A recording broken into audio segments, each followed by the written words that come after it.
Siirt ilinden Bingöl iline dönüşünde 15 Ağustos 2015 tarihinde Diyarbakır Lice Karayolu'nun Kayacık yol ayrımı mevkiinde bir grup bölücü terör örgütü mensubu tarafından kaçırılmıştır.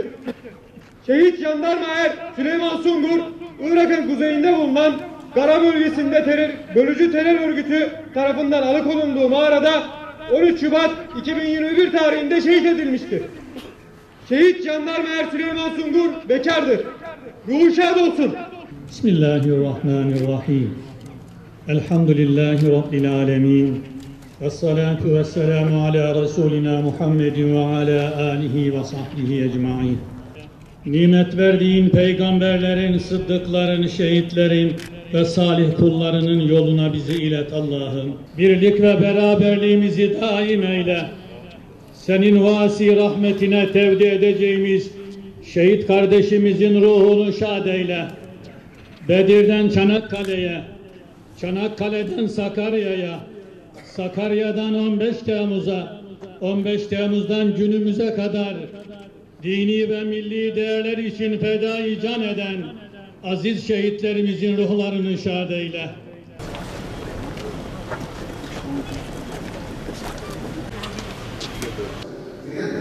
Allah rızası için farz-ı kifaya olan, hazır olan cenazenin namazını kılmaya uygun imama Allah bekler. İslam ve Kur'an düşmanlarının şerrinden, zararından muhafaza eylesin inşallah. Allahu Ekber. Allah.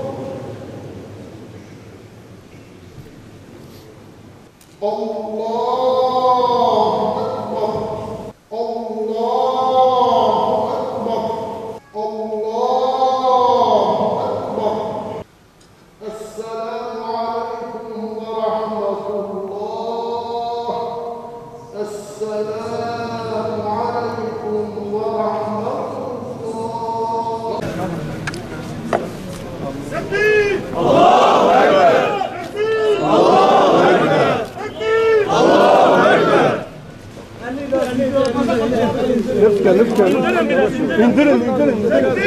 Allahu Ekber. İndirin. Yavaş. Allah ya Allah. Ayakta başına al. Allahu Ekber.